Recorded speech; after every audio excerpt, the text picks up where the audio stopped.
കൊച്ചി റിഫൈനറിയിലെ തീപിടുത്തത്തെ തുടർന്ന് വീട് വിട്ടു പോകേണ്ടി വന്ന അയ്യൻകുഴി നിവാസികൾക്ക് ഭക്ഷണവും താമസവും നിഷേധിച്ചു കമ്പനി.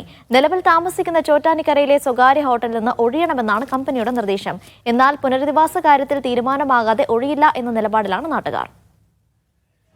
ജൂലൈ 8-ന് കൊച്ചി റിഫൈനറിയിലുണ്ടായ തീപിടുത്തത്തെ തുടർന്നാണ് അയ്യൻകുഴിയിലെ 40ഓളം കുടുംബങ്ങൾക്ക് വീട് ഒഴിയേണ്ടി വന്നത്.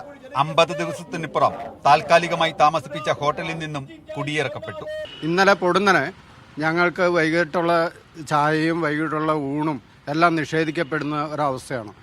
നല്ലൊരു അത്തം ദിവസമായിട്ട്, ഓണം തുടങ്ങുന്നതിൻ്റെ അത്തം ദിവസമായിട്ട് ഞങ്ങളെ പട്ടിണിക്കിടുന്ന ഒരു മനുഷ്യാവകാശ ലംഘനം നടത്തുന്ന സമീപനമാണ് അധികാരികളുടെ ഭാഗത്തുനിന്ന് ഉണ്ടായിട്ടുള്ളത്. പിന്നീട് നടന്ന തുടർ പഠനങ്ങളിലും പരിശോധനകളിലും മലിനീകരണ തോത് വർദ്ധിച്ചെന്നും സ്ഥലം വാസയോഗ്യമല്ലെന്നും കണ്ടെത്തി. 9.5 ഏക്കർ സ്ഥലം കമ്പനി ഏറ്റെടുക്കണമെന്നാണ് നാട്ടുകാരുടെ ആവശ്യം. ഇനി ഒരിക്കലും തിരിച്ചു പോകാനാവാത്ത വിധം മലിനീകരിക്കപ്പെട്ട സ്ഥലത്തേക്ക് നമ്മൾ എങ്ങനെയാണ് എത്തുന്നത്? അത് ഇപ്പോൾ ഞങ്ങളുടെ വീടിന്റെ അവസ്ഥയെല്ലാം ചെന്ന് നോക്കിയാലും മനസ്സിലാവും. അയ്യൻകുഴി നിവാസികളുടെ ഭൂമി ഏറ്റെടുക്കുന്ന കാര്യത്തിൽ കോടതിയിൽ നിന്ന് അനുകൂല നിലപാടുണ്ടായിട്ടും സർക്കാരോ കമ്പനികളോ നടപടിയെടുക്കുന്നില്ലെന്ന പരാതിയുമുണ്ട്.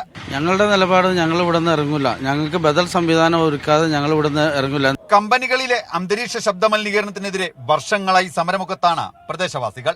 ജനിച്ചതല്ലേ ജീവിക്കണ്ടേ എന്ന ചോദ്യത്തിൽ ഇവരുടെ നിസ്സഹായാവസ്ഥയുണ്ട്. മാറ്റിപ്പാർപ്പിക്കാൻ മുൻപന്തിയിലുണ്ടായിരുന്നവർ ഇന്നൊപ്പമില്ലെന്ന പരാതിയുമുണ്ട്.